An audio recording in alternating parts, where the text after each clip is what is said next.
Hello and welcome to this special video release of Tesla Talks, hosted by Lifestyle Solution 180. I'm your host, Mike Soos. Now, before we begin, I just want to say thank you so very much for those of you that hit that subscribe button.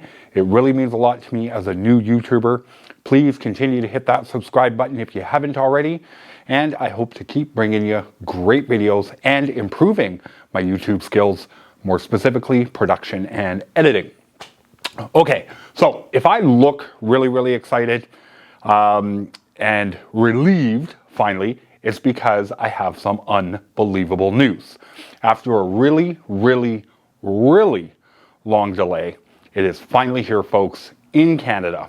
Today, we are talking about the release earlier this week of Full Self-Drive Beta.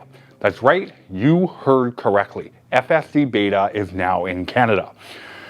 No, you do not need to rewind and play this video again. You heard me correctly.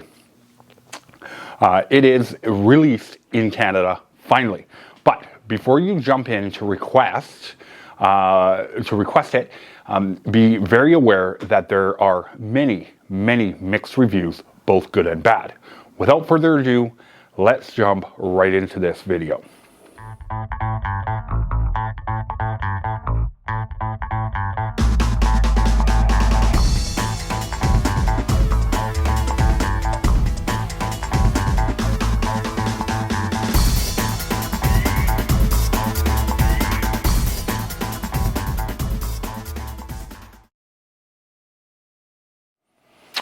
Tesla has officially started rolling out its Full Self-Drive Beta in Canada, marking the first official international expansion of the driver assist system that Tesla taunts as an early version of true self-driving system. Since October 2020, Tesla has been slowly rolling out what it is calling Full Self-Drive Beta, or FSD Beta for short, which is an early version of its self-driving software that is currently being tested by a fleet of Tesla owners selected by the company and through its safety test score. The software enables the vehicle to drive autonomously to a destination entered in the car's navigation system. But the driver needs to remain vigilant and ready to take control at all times. Since the responsibility lies with the driver and not Tesla's system, it is still considered a level 2 driver assist system. Despite its name, it has been sort of a 2 steps forward, 1 step back, which we are all aware of, thanks to all these awesome YouTube videos that are out there. As some updates have seen regressions in terms of the driving capabilities, Tesla has been frequently releasing new software updates to the FSD Beta program and adding more owners to it. As of Q4 in 2021, the automaker said that it almost had 60,000 owners in the FSD Beta program, all in the US, of course. Now, to go on, Tesla Full Self-Driving Beta expands to Canada. Again, earlier this week, it was released. CEO Elon Musk has been promising an expansion of FSD Beta in Canada for some time now. And as I stated many times, it's finally here, folks.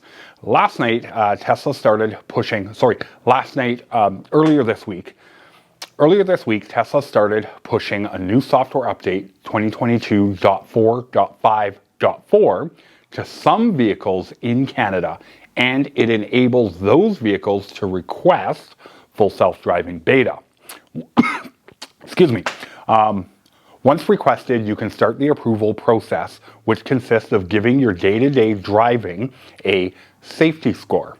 If it's high enough, Tesla might push you to the actual FSD Beta software. So it's exactly like the United States. You need to score high enough to get into the FSD Beta program. Musk recently said that Tesla has been internally testing FSD Beta in Canada with about 60 vehicles. This expansion to regular owners who bought the FSD package is expected to greatly increase the number of test vehicles. One user in Montreal goes on to state they tested the system last year, even though it wasn't officially released yet in Canada. And here's the takeaway. The one user goes on to say that they were not impressed by the performance of the system in the city. On more residential suburban roads, it did fine. Goes on to state, but in the city, it was super stressful. The perception aspect is truly impressive. The car appears to be able to detect its environment very, very well on FSD Beta. But the decision making is the problem. While it appears to be following the rules of the road perfectly at times, it often decides to make stupid and dangerous decisions. Now, if the rollout follows the same pattern as when the beta program expanded to the US, you will have to achieve a perfect 100 safety score over 7 days before being allowed to download the software. Now, as we all know, when FSD Beta came out in the US and each additional upgrade, they released it to people who had a 100 safety score, then a 99, then a 98, then a 97, so on and so forth. If you decide to try the FSD Beta, it's important to stay vigilant at all times and be ready to take control. Now, let's have a quick look. This is sort of part 2 of this video. Let's have a quick look at the safety scoring system and how it works. The Safety Score Beta is the first release of the Safety Score, which is an assessment of your driving behavior based on 5 metrics called safety factors. These are combined to estimate the likelihood that your driving could result in a future collision. Tesla combines your daily safety scores up to 30 days to calculate the aggregated safety score, displayed on the main safety score screen of the Tesla app. You can find details around your daily safety score by selecting daily details at the bottom of the screen. Now, I have actually had really good scores so far, not to toot my own horn or anything. The Safety Score Beta is intended to provide drivers transparency and feedback of their driving behaviors. The safety score is a value between 0 and 100, where a higher safety score indicates safer driving. Most drivers are expected to have a safety score of 80 or above. Mine is 98 currently. The safety scoring system uses various sensors within the vehicle as well as the Autopilot software itself. Now, the 5 metrics are as follows. Forward collision warnings per 1,000 miles, or 1,000 kilometers in my case here in Canada. Forward collision warnings are audible and visual alerts provided to you, the driver, in events where a possible collision due to an object in front of the vehicle is considered likely without your intervention. Events are captured based on the medium. Forward collision warning sensitivity setting, regardless of your user setting in the vehicle. Forward collision warnings are incorporated into the safety score formula at a rate per 1,000 miles. Again, kilometers in my case here in Canada. The value is capped at 101.9 per 1,000 miles / kilometers in the safety scoring formula. The next one is hard braking. Hard braking is defined as backward acceleration. I had to repeat that in my own head a couple of times. It's measured by the Tesla vehicle in excess of 0.3 Gs. This is the same as a decrease in the vehicle's speed larger than 6.7 miles per hour in 1 second. Hard braking is introduced into the safety score formula as the proportion of time, expressed as a percentage, where the vehicle experiences backward acceleration greater than 0.3 Gs relative to the proportion of time where the vehicle experiences backward acceleration greater than 0.1 Gs, or 2.2 miles per hour in 1 second. Hard braking while on autopilot is not factored into the safety scoring formula. The percentage shown in the app is the percentage of manual braking that is done with excessive force when driving and autopilot is not engaged. The value is capped at 7.4% in the safety scoring formula. The next one is aggressive turning, which I am a little bit guilty of myself. Let's face it, we're driving Teslas. Aggressive turning is defined as left-right acceleration measured by the Tesla vehicle, in excess of 0.4 Gs.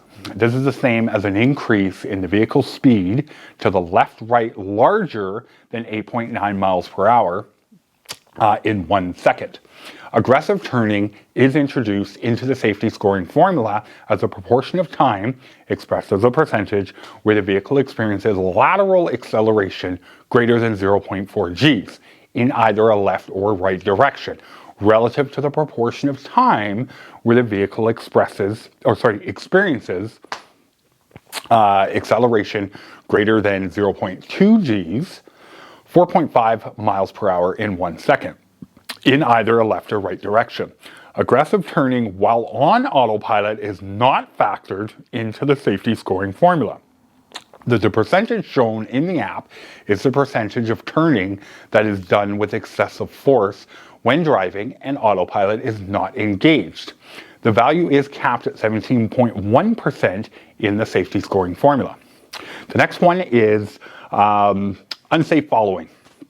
Your Tesla vehicle measures its speed, the speed of the vehicle in the front, and the distance between the two vehicles. Based on these measurements, your vehicle calculates the number of seconds you would have to react and stop if the vehicle in front of you had to suddenly stop.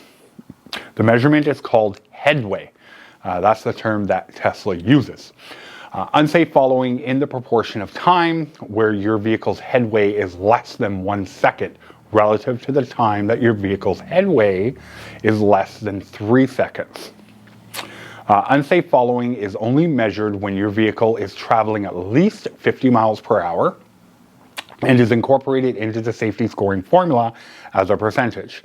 Unsafe following while on autopilot is not factored into the safety scoring formula. The percentage shown in the app is the percentage of unsafe following when driving and autopilot is not engaged. The value is capped at 60.0% in the safety scoring formula. Try and say that 10 times fast, folks. Okay, let's move right along. Forced autopilot disengagement. I'm sure we've all had that at least once or twice while in ownership of our Tesla vehicles. Let's move right along with this description. The autopilot system disengages for the remainder of your trip after you, the driver, have received 3 audio and visual warnings. These warnings occur when your Tesla vehicle has determined that you have removed your hands from the steering wheel and have become inattentive. Forced autopilot disengagement is introduced into the safety score formula as a 1 or 0 indicator. The value is 1 if the autopilot system is forcibly disengaged during a trip, and 0 otherwise. So let's get zeros, if that makes any sense. Folks, that is all for this special video release. Thank you so much for your continued support, and don't forget to hit that subscribe button if you haven't done so already. Until next time, happy driving, folks. And just before I go, I want to say again, obviously, now that this FSD Beta is released in Canada, please continue to drive safe. Don't go out and get plastered and think that your Tesla is going to drive you home. You still need to be attentive. You still need to be able to take control of your vehicle. at all times, regardless of whether or not you have FSD. If you're just using regular autopilot, please remain vigilant. Drive safe. Until next time, folks, thank you so much. Bye for now.